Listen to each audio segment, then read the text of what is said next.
she screamed, her voice echoing through the empty warehouse. Please. I have a son. I'll give you anything, just let me go. But they didn't care. The man holding the flashlight didn't blink. His voice was flat. You belong to us now. You were bought. $10,000. Paid in full. She felt her knees go weak, her body hitting the cold cement floor. Her wrists were already sore from the tight zip ties. Her mouth was dry. She couldn't feel her legs anymore. Her heart felt like it was beating in her ears. The room was dark, except for one flickering bulb above her. 3 men stood around her. None of them looked sorry. Then she saw him. Him. The boy with the soft brown eyes who used to call her Angel every night on video call. He stood behind the men. His face was hard. Cold. Not the same boy who said, I'll never let anyone hurt you. Her voice cracked. Why? He didn't answer. He just looked away. And that was when the door slammed shut behind her, sealing her fate. It all started with a Facebook message. Angela Carter, 45 years old, was sitting in her small kitchen in St. Louis, Missouri. She had just made a cup of instant coffee after another long shift at the hospital where she worked as a night nurse. Her feet ached. Her lower back hurt. But her heart just felt empty. Her son, Marcus, had just left for college a few months ago. They had always been close.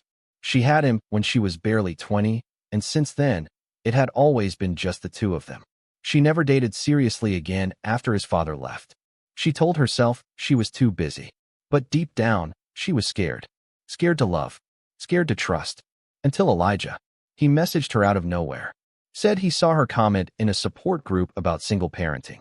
Said she sounded wise, like someone with a big heart. He was 26, lived in Miami, worked as a freelance photographer, and said he found older women more real. At first, Angela laughed. A 26-year-old?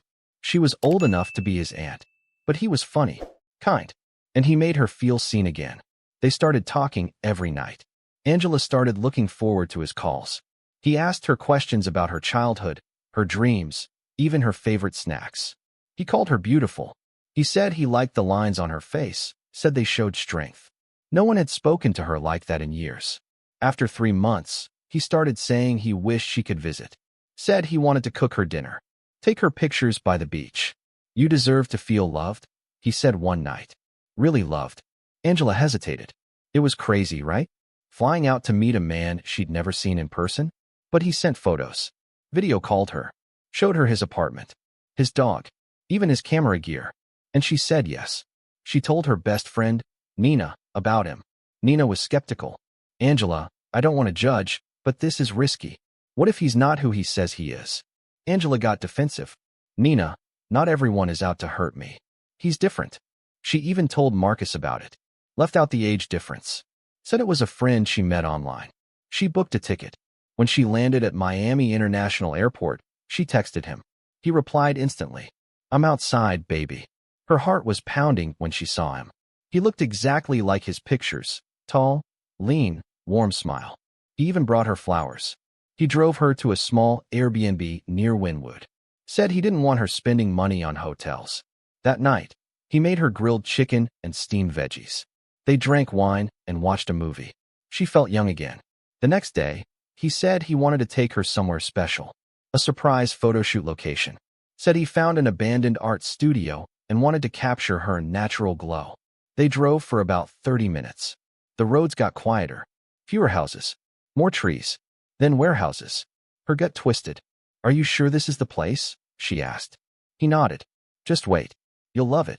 He parked and led her inside. It smelled damp and dusty. Then, darkness. A hand grabbed her. Something sharp pressed against her neck. A voice said, don't scream. She tried to run, but it was too late. They tied her up and dragged her across the floor. She kept looking at Elijah, hoping this was a prank. But he stood there, watching, silent. Then one man turned to him and said, we got your cash in the back. You sure you don't want to cut? Angela's blood froze. Elijah smirked. 10 grand's enough for me. Do what you want with her. Her world shattered. Angela cried and screamed, begging him. You said you loved me. He didn't even blink. As the door slammed shut behind her, she realized she was completely alone. And something even worse was waiting in the dark. Angela pressed her back against the cold, damp wall, her breath trembling. The sound of her own heartbeat roared in her ears. The moment the heavy metal door slammed shut, she knew this wasn't just a sick joke. This was real. She had been sold to a gang for $10,000. Her hands were still zip-tied behind her back. Her ankles had been bound too. The concrete floor scraped her knees as she tried to shift position. There were no windows in the room, just the yellow light from one broken bulb swinging above her. Footsteps echoed outside the door. Heavy, confident. She whispered, "Please, no, not again." The door creaked open slowly. A tall man entered. He wore a gray hoodie and had a jagged scar across his cheek. He said nothing. He just stared at her, then dropped a plastic bag beside her. There was water, a granola bar, and a small, dirt-stained blanket. "You stay quiet. You behave. You live," he muttered before walking back out. The door closed again, but it didn't lock this time. She stared at the bag. Hunger and thirst gnawed at her, but her fear was louder. What did they want? Why feed her? Was it part of some sick plan? Angela sat there, tears silently running down her face, remembering Elijah's words just 2 days ago.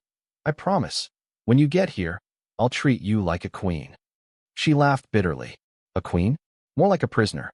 2 weeks before she left for Miami, life had felt almost perfect. Angela had gone shopping for a new dress, something light and summer-like. She hadn't worn anything pretty in years. Most of her wardrobe was scrubs and oversized sweaters. But Elijah made her feel wanted. That night, he sent her a voice note. "You don't have to be nervous, Angie. Just be you. You're more than enough." She played that voice note at least 10 times before she fell asleep. The next morning, she bought the ticket. Round trip, just in case. But secretly, she hoped it wouldn't be needed. Maybe this was her second chance at love. Angela had always been careful. As a nurse, she'd seen what happened to women who trusted the wrong people. But she told herself Elijah was different. He asked about her dreams. He listened. He even cried when she told him about the time Marcus almost died from pneumonia as a baby. Looking back now, she wondered if all of that was fake. Every word, every tear. She remembered their last video call before her flight. Elijah had said, "I can't wait to hold you. You'll see. Everything is going to be perfect." But now, her reality was a dark room, alone, bought like property. Hours passed. Or maybe days. She couldn't tell anymore. There was no clock, no sunlight, just footsteps now and then, and sometimes, voices laughing outside. Angela didn't sleep much. Her body hurt. Her heart hurt more. Then, something changed. On what felt like the 4th day, the door opened again. This time, there were 3 men. One of them held a camera. The tall man with the scar gave her a look that made her skin crawl. "Time for your first job," he said coldly. Angela screamed. She kicked. She begged. "Please, please don't do this. I have a son. He's only 19. They didn't care. One of them grabbed her hair. But just as they dragged her halfway out of the room, a loud voice yelled from outside the hallway. "Hey." Boss said, "Not her. Not yet. She's the special one." They froze. Angela's breathing was sharp and ragged as the man with the camera cursed and let go of her. They shoved her back into the room, hard. The door slammed. This time it locked. Angela lay there shaking. She didn't know who had called her special, or why they said, "Not yet." But she knew one thing. She was being kept for something worse. The next morning, if it was morning, a different man opened the door. He didn't look like the others. His hair was slicked back, and he wore clean clothes. There was a gold chain around his neck and a cold smile on his face. He crouched in front of her. "You're lucky. Our buyer wants you untouched," he said. "Buyer," she whispered. He smirked. "You were bought again. 10 grand was just the starting price. The new guy, he paid way more. You must have made quite an impression." Angela's mouth went dry. She shook her head slowly. "Please. I'm a nurse. I don't have money. I don't know anything. I won't tell anyone. Just let me go." He stood and laughed. "Oh, sweetheart, you're not being held for what you know. You're being held for what you are. A woman alone, with no one coming after you." He walked out. The door slammed shut once again. And this time, Angela didn't scream. She just stared at the wall and began to plan. Angela didn't know how many days had passed since that man said she was bought again. Time didn't feel real anymore. The light bulb flickered like it was mocking her, and the food they dropped once a day had grown smaller. Sometimes it was a stale sandwich. Sometimes it was nothing at all. She was weak, but her mind was getting stronger. Angela Carter wasn't just a mother or a nurse. She was a survivor. She'd spent years holding her little family together with nothing but grit and faith. She'd worked double shifts through flu seasons, emergencies, and sleepless nights. And now, that same fire was keeping her from giving up. She kept thinking of Marcus. His goofy laugh. The way he always called her Ma instead of Mom. He had no idea where she was. She never told him she was flying to Miami to meet Elijah. She thought she was protecting him. Now, she needed someone to protect her. That night, she tried something. After being thrown her ration of food, she waited until the footsteps faded. Then she used the stale bread to rub the plastic zip ties on her wrists against the jagged corner of the wall. It took hours. Blood. Sweat. More blood. But finally, with one hard twist, the tie snapped. Her hands were free. She didn't cry. She didn't cheer. She just exhaled quietly, then hid her wrists under her sleeves. If they saw the ties were gone, they'd punish her. Maybe worse. She had one shot now. One. Back home in St. Louis, Nina was getting worried. Angela hadn't answered any texts in 4 days. That wasn't like her. Nina tried calling twice, then 3 more times. Straight to voicemail. She even texted Marcus, casually asking if he'd heard from his mom. He hadn't. Nina's gut twisted. She knew something was wrong. She just didn't know what. Angela was secretive about this Elijah guy. And now radio silence? She opened Facebook and went to Angela's page. Last seen 5 days ago. Then, with shaky hands, she opened Elijah's profile. Gone. It was deleted. Her heart dropped. Nina didn't have proof. Didn't even have a last name. Just a city. Miami. But that was enough to scare her. Back in the warehouse, Angela was sitting calmly when the scar-faced man returned. This time, he had a phone in his hand. He tossed it in front of her. Make a video. Smile. Say you're fine. Say you're just on vacation. Angela stared at the screen. If I don't, she asked. He shrugged. Then we try the other girls. But it won't go well for them. Or for you. Angela picked up the phone. Her hands shook. The red button blinked. Recording. She forced a smile. Hi, Nina. Just wanted to say I'm okay. I'm off the grid for a few days. Needed to clear my head. Don't worry. I'll call you when I'm back. She ended it. The man watched it. Then he deleted it. Good. You play smart. He turned to leave. Angela's voice was quiet, but steady. What day is it? He looked back. Thursday. She stared after him as the door closed. Thursday. That minute had been over a week. She was running out of time. That night, Angela noticed something different. She heard a girl crying in the room next to hers. A young voice. Maybe 17 or 18. She was begging someone not to hurt her. Angela's stomach turned. She waited until the voices faded, then whispered through the wall. Hey, hey, can you hear me? A soft sniffle. Who are you? The girl whispered back. My name is Angela. I'm from Missouri. What's your name? Ariana, the girl said. They took me from a party. I don't even remember how I got here. Angela's chest tightened. You're not alone, okay? She whispered. We're going to figure something out. Ariana cried softly. They said they're selling me tomorrow. Angela didn't know what to say. She closed her eyes and promised herself that if she ever got out, she'd come back for the girl. For all of them. But right now, she had to survive. The next morning, everything changed. Angela heard shouting. Doors slamming. Running. Then silence. Heavy silence. After an hour, the clean-shaven man with the gold chain returned. His voice wasn't as calm this time. Get up. Now. Angela didn't move. He grabbed her by the arm and yanked her up. I said get up. Where are you taking me? She asked. He didn't answer. She tried to dig her feet into the ground, but she was still too weak. He dragged her down the hallway, past rooms with locked doors and terrified faces peeking through cracks. Then they turned into a side room. It looked like an office. A wooden desk. One small camera on a tripod. And a man in a dark suit sitting behind the desk. The man didn't smile. He had cold eyes. She's the one? The suited man asked. Gold Chain nodded. Special order. Just like you said.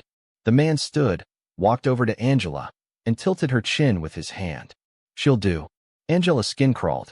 The man opened a small briefcase and pulled out something she never expected. A collar. Thick. Leather. With a tag. Angela took one step back, shaking her head. No, please, please no. The man raised an eyebrow. She doesn't understand, Gold Chain muttered. You'll need to break her in. The suited man smirked and pulled out a black cloth. Angela screamed and backed into the wall. But before she could run, Gold Chain grabbed her from behind, and the cloth went over her eyes. Darkness. Again. Angela couldn't see. The cloth was tight over her eyes, pressing against her lashes. She could barely breathe, her heart thudding so loud it made her dizzy. Her hands were bound again, this time tighter, like they didn't want to take any more chances. She was thrown into a van. The door slammed shut behind her. The engine rumbled to life. Where were they taking her? Her thoughts raced. This wasn't just a gang. This was something bigger. Organized. Ruthless. They had rooms. Systems. Buyers. Rules. And she was now property. The road felt long. Every bump in the van jolted her hope a little lower. She tried to keep track of time, to count the turns and stops, but panic clouded her focus. The van was hot. Her wrists burned. And worst of all, she could hear someone else breathing nearby, another girl. Young. Quiet. They didn't speak. They didn't have to. Angela could feel her fear. Finally, after what felt like hours, the van stopped. Doors opened. A strong hand grabbed Angela's arm and yanked her out. Gravel crunched beneath her shoes. The scent of salty air hit her nose. The ocean? Wherever this place was, it was isolated. The cloth was yanked off. Angela blinked against the sun. She was standing outside a huge white house. Big gates. Security cameras. Palm trees. A man in a white polo shirt stood by the door, arms crossed, sunglasses hiding his eyes. "Take them to the basement," he said flatly. They were led inside, past a sparkling marble floor, past expensive paintings. It looked like a luxury vacation house. But underground, it was a different story. The basement was cold. Cement walls, iron bars, cameras in each corner, 3 cots with stained sheets, a small toilet in the corner with no privacy. Angela and the girl were shoved inside. "Welcome to your new home." The guard smirked, then slammed the door. Angela fell onto the cot and hugged her knees to her chest. This wasn't about money anymore. This was trafficking. Back in St. Louis, Nina wasn't sleeping. She had reported Angela missing 3 days ago, but the police said without evidence of foul play, there wasn't much they could do. Adults disappear all the time. They said she might have just gone off the grid. But Nina knew Angela. She never would have ghosted her son. She opened her laptop and started digging. Every old message. Every Facebook post. Every comment Elijah had ever left. Then she found something. A photo Angela had once sent her privately. A screenshot of Elijah on a video call. It was blurry, but Nina zoomed in. The background. The reflection in the mirror. Not Miami. It was faint, but Nina spotted a flag. Not American. Something else. She wasn't sure what it meant, but it didn't sit right. She called Marcus. "Something's wrong," she told him. "We need to talk to someone who will actually listen." Meanwhile, in the basement, Angela tried to speak to the girl beside her. "You okay?" The girl nodded slowly. She looked about 20. Thin. Pale. "My name's Tasha," she whispered. "You?" "Angela." Tasha licked her dry lips. "They've had me here for 2 weeks. Said I was too difficult to sell. Said I'd go in the next shipment." Angela felt sick. "They're moving people?" she asked. Tasha nodded. "Boats. Planes. I heard one of the guards talking. Said someone paid $50,000 for a girl last month. Like we're cars or something."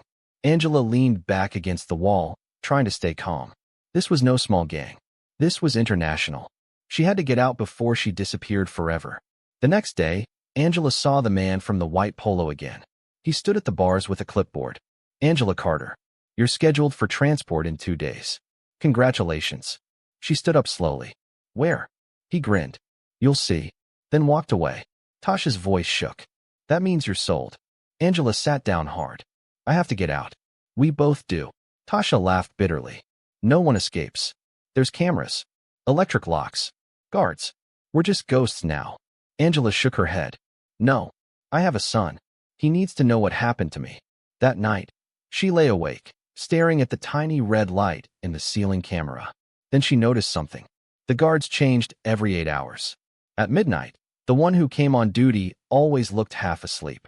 He sat in the hallway, facing away from the cells, scrolling through his phone. Sloppy. Angela watched every detail. His breaks. His patterns. Even how he left the keys dangling from a hook on the wall. One mistake. That's all it would take. She leaned over to Tasha. "I have an idea." Tasha didn't respond. She'd heard that line before. Angela wasn't just saying it, though. She meant it. She had survived betrayal. She had survived being sold. And now, she would survive this place. 2 days later came fast. Too fast.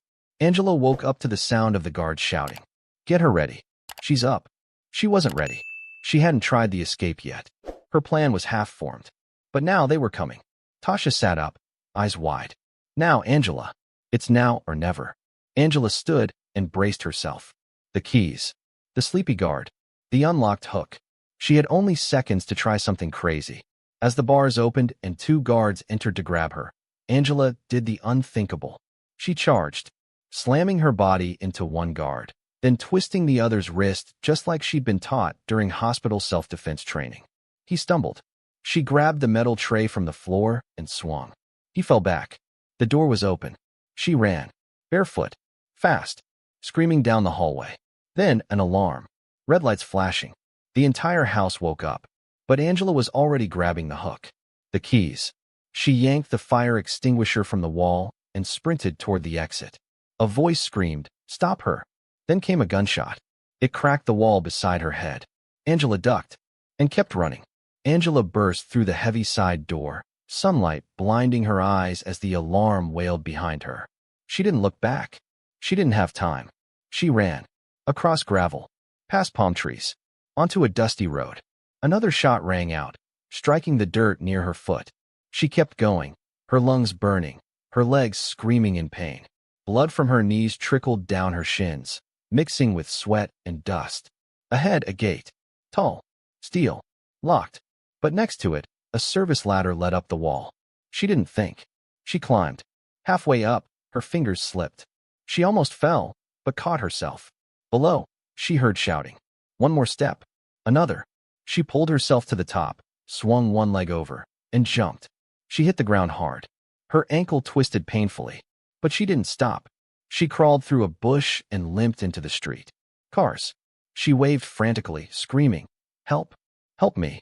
A white pickup truck braked hard. The driver, a woman in her 40s, jumped out, shocked. "Oh my God, are you okay?" Angela collapsed in her arms. "Please call the police. They're coming. They're selling women." The woman grabbed her phone, hands trembling. 911. "Yes. There's a woman. She says she escaped from somewhere. She's hurt. Please hurry." Angela finally blacked out. 2 days later, she woke up in a hospital bed. Bright lights. Clean sheets. A nurse standing beside her. "You're safe," the nurse said gently. "You're at Miami General. The police are here. And your friend, Nina? She's been calling every hour." Angela couldn't speak. Her throat was too dry, her body too weak, but her eyes filled with tears. She was alive. The news spread fast. Single mother escapes trafficking ring, leads police to hidden compound. The mansion she escaped from was raided within 24 hours. 10 women were found in the basement. One of them was Tasha. Angela made sure they didn't forget the girls still locked away. The FBI stepped in. It turned out the ring operated across multiple states, and even into Mexico. Elijah, real name Brandon Cole, had lured dozens of women online over the past 5 years. Angela was just one of many, but she was the first one to make it out alive. 3 weeks later, Angela sat in her son's dorm room. Marcus hadn't stopped hugging her since she got off the plane. "I thought I lost you," he whispered. "I thought I lost me too," she said softly. Nina walked in, carrying takeout. "Don't ever do that to me again, Angie. I aged 10 years. Angela laughed weakly. "Next time I fall for a boy online, just hit me with a brick." They all laughed, but her eyes grew serious. "I want to help other women," she said. "Women who are lonely, who believe in people too quickly. If I had just seen the signs." Nina sat beside her. "But you did survive. That's what matters. And you saved others." Angela nodded. She didn't know what the future held. Therapy, healing, maybe court appearances. But she was here. She was free. And she was never going to let another woman fall into the same trap. Because sometimes the strongest warriors are the ones who barely made it out.